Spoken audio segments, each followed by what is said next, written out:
Assalamualaikum warahmatullahi wabarakatuh. Waalaikumsalam warahmatullahi wabarakatuh. Ngapunten Pak Yai, mumpung kepanggih kula badhe taken terkait fenomena adanya gesekan di internal NU, adanya muscap di Wonogiri dan Jakarta Timur, serta ada surat edaran khususnya di poin 4 tentang PWI dan yang bertentangan dengan PWI untuk tidak dekat-dekat PBNU. Assalamualaikum warahmatullahi wabarakatuh. Waalaikumsalam warahmatullahi wabarakatuh. Bismillah, alhamdulillah, wassalatu wassalamu ala sayyidina rasulillah Sayyidina wa maulana Muhammadin ibn Abdillah wa ala alihi wa ashabihi wa mawala. La hawla wa la quwata illa billah wa ba'd. Tentang masalah yang berkaitan dengan fenomena PBNU, masalah Wonogiri dan Jatim. Dalam hal ini saya menanggapi atas nama warga NU, bukan atas nama ketua PWI, karena saya juga orang NU. Ya, sebetulnya walaupun itu adalah hak daripada PBNU di dalam mengeluarkan surat apapun, tapi kelihatannya di situ ada problema, ada masalah yang harus diselesaikan dengan bijak ya, sehingga permasalahan ini tidak akan melembar kemana-mana dan ekses dampaknya jangan sampai mengurangi rasa kepercayaan warga NU terhadap pengurusnya gitu.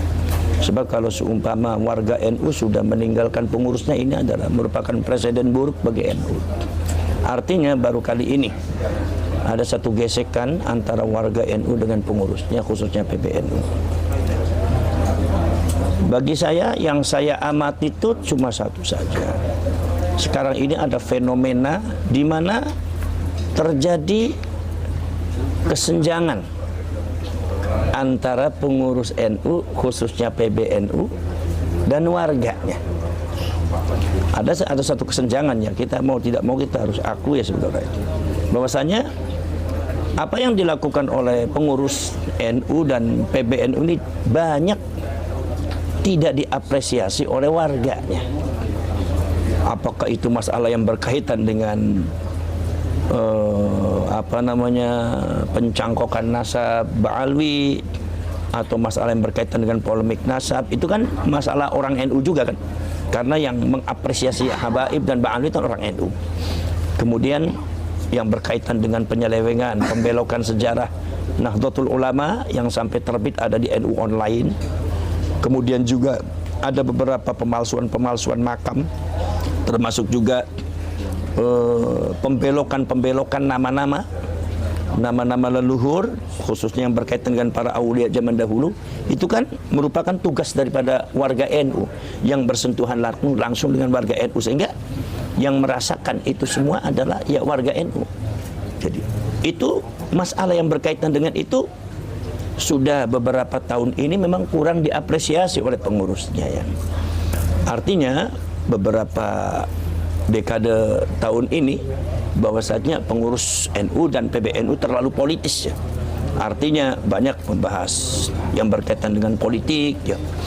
Kemudian juga ada yang berkaitan dengan persoalan yang berkaitan dengan bisnis, sehingga mungkin permainannya ada di atas, sehingga ke bawahnya itu kurang mendapatkan perhatian khusus, sehingga warga NU yang ada di bawah ini akhirnya seolah-olah kurang mendapatkan perhatian, akhirnya terjadi kesenjangan, bahkan akhir-akhir ini kok malah terjadi semacam bentrok gitu antara warga NU dengan PBNU dan pengurus NU ya. Kalau pengurus NU enggak semuanya lah, tapi artinya ada beberapa pengurus NU yang seperti itu kan. Ini sebetulnya fenomenanya itu aja, dan itu menurut saya harus segera diatasi dengan bijak melalui jalan dan manhaj Nahdlatul Ulama, melalui manhaj musyawarah, manhaj rahmatan lil alamin ya, dengan bijak supaya masalah ini cepat selesai dan muruah daripada Nahdlatul Ulama ini cepat kembali bersinar minimal di depan warga Nahdien, warganya. Jangan sampai warga NU kemudian kehilangan kepercayaan kepada PBNU atau kepada pengurus NU. Ini adalah merupakan hal yang sangat memprihatinkan sekali. Saya sendiri fenomena ini sangat memprihatinkan sekali. Kemudian nomor selanjutnya adalah, jadi terpisah dari warganya, nomor selanjutnya adalah ada beberapa nilai-nilai luhur Nahdlatul Ulama yang sebenarnya hakikatnya ini kurang mendapatkan perhatian oleh para pengurusnya PBNU. Contohnya masalah nilai kebangsaan. Ini sebetulnya masalah yang berkaitan dengan kebangsaan ini jangan cuma ada di seremonial, di acara-acara resmi, ya, tapi juga harus diaplikasikan oleh para pengurus Nahdlatul Ulama dan dengan warganya untuk betul-betul membela bangsa, mengurusi bangsa, membentengi bangsa. Dengan jargonnya lal watan hubbul watan minal iman. Saya yakin Mbah Wahab Hasbullah itu ketika mengarang lagu Yalal Waton itu bukan cuma untuk membentuk paduan suara saja atau kur saja, sehingga kurnya itu bagus ya, di dalam kur ya. Ketika kur kita mengepalkan tangan semua kan. Tetapi di dalam prakteknya ketika bangsa ini ada yang membelokkan sejarahnya, kemudian juga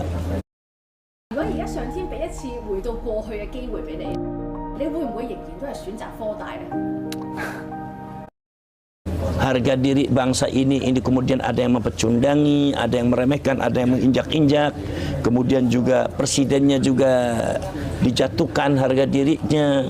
Ada beberapa lambang negara juga sempat menjadi cemoohan orang-orang yang tidak benar, gitu kan. Kok kelihatannya nggak ada pergerakan, nggak ada pembelaan, gitu kan. Nggak ada pembelaan. Sebabnya apa? Sebab ada beberapa kasus, diantaranya adalah seperti pemalsuan makam yang ada di Wonosobo dan ada yang mana. Itu hampir semuanya rata-rata di situ sudah terbentuk pengurus NU. Sudah terbentuk pengurus NU, sudah ada Ansor, sudah ada Banser, sudah ada Fatayat, Muslimat, IPRI, PPNU sampai ranting. Tapi kok ya ada pemalsuan makam, kok nggak dapat perhatian gitu kan? Itu kan jadi hal yang sifatnya aneh bin ajaib. Artinya yang seharusnya tidak terjadi karena memang NU itu selalu mengumandangkan jargon Yalal Waton, hubbul waton minal iman, benteng daripada bangsa, garda daripada bangsa. Tapi kok ada hal semacam itu kok tidak, istilahnya itu nggak titen gitu kan. Lah maka dari itu ini barangkali. Nah ketika NU itu kemudian nilai daripada kebangsaan, nilai daripada kesejahteraan, nilai daripada keahlus sunnah wal jamaahan dan akidah dan syariah. Sekarang saya telah meneliti dan membaca beberapa kitab-kitabnya Ba'alwi, ya. Di antaranya kitab ada lagi kitab ini yang baru, ini ada Ghayatul Qasdi wal Murad fi Manaqibil Imam Al-Haddad, kemudian juga Tadhkiratun Nas, kemudian juga kitab yang Majmu' Kalami Abi Bakar bin Salib, yaitu yang dianggap Sahibu Gersik itu.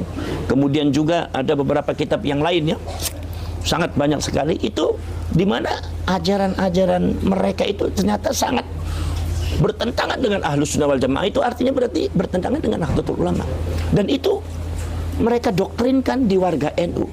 Nah ini penyelamatan ini sebetulnya adalah muncul harus dari pengurus NU, harus dari pengurus NU, harus dari pengurus Ansor, harus dari bentengnya adalah Banser, dari Fatayat, dari Muslimat, semua bergerak karena ini membahayakan akidah. Lah dalam akhir-akhir tahun ini diabaikan, sehingga terjadilah satu fenomena yang sekarang ini terjadi, yaitu adalah banyak doktrinasi-doktrinasi yang sudah kadung masuk di warga NU, sehingga warga NU ini masih banyak yang mempercayai cerita-cerita daripada Ba'alwi yang tidak benar itu. Nah ini dua unsur ini yang menurut saya yang harus diperbaiki. Satu adalah unsur tentang kesenjangan warga NU dengan pengurus atau dengan PBNU itu harus diperbaiki. Ya, kemudian nomor selanjutnya adalah tidak diabaikannya atau tidak diterapkan, diabaikannya nilai-nilai perjuangan ke-NU-an yang dulu menjadi intisari daripada terbentuknya Nahdlatul Ulama. Masalah akidah, khususnya masalah Wahabiyah itu kan.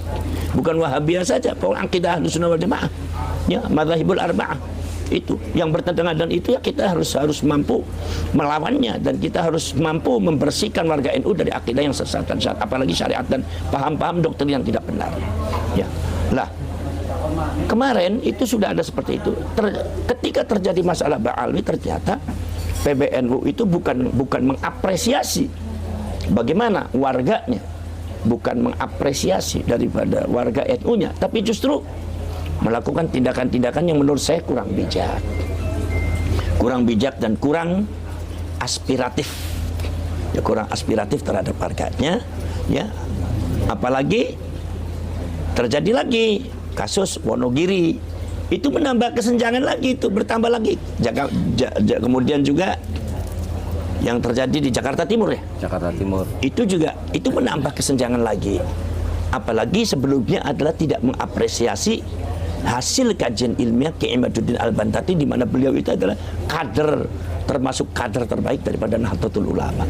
Jadi itu kesenjangan itu harus segera diperbaiki, dan saya yakin mudah-mudahan kita semua harus bergerak, harus bersama, harus berani merubah. Mudah-mudahan kita harus memilih ulama dan kiai yang bisa memperbaiki pimpinan PBNU dan NU yang bisa memperbaiki itu semua. Di muktamar nanti tahun 2027 juga. Kita mau tidak mau harus. Tapi kalau seumpama kita tidak memilih pemimpin yang tepat, maka kita akan melihat kehancuran daripada Nahdlatul Ulama. Maka dari itu alhamdulillah Allah sudah memunculkan PWI barangkali untuk jangan-jangan, walaupun insya Allah mudah-mudahan kalau NU banyak yang melindungi lah. Maka dari itu kewajiban kita untuk bersama-sama bergerak. Bagaimana kita lihat nanti tahun 2027 ini bagaimana pergerakannya Nahdlatul Ulama ini. Ya, mudah-mudahan terpilih seorang ulama yang memiliki 3 unsur. Seperti yang diingatkan oleh Syekh Abdul Qadir Al-Jailani. 1 adalah ilmul ulama. Amin ya Allah. Keilmuan ulamanya ada. Nomor 2 adalah siyasatul muluk. Pandai berpolitik juga. Politik di sini politik kebangsaan. Nomor selanjutnya adalah hikmatul hukama. Kebijakan orang-orang pada bijak. Artinya bentuk rahmatan lil alamin di sini. Ya, kita berharap seperti itu aja. Jadi ya pertaruhannya ya muktamar tahun 2027 nanti kita akan terpilih. Yang jadi PBNU siapa? Makanya mau tidak mau kita harus berani merubah itu semua. Kalau tidak, maka NU akan hancur nanti. NU nanti tidak ada nilainya. Asbahan bila arwah wa suwaron bila ma'an. Pengurusnya ada di mana-mana, banomnya ada di mana-mana, tapi menyelamatkan bangsanya tidak ada kiprahnya. Tidak bisa menyelamatkan bangsa, tidak mampu menyelamatkan warganya dari doktrin-doktrin Ba'alwi yang tidak benar. Ya, baik. Assalamualaikum warahmatullahi wabarakatuh.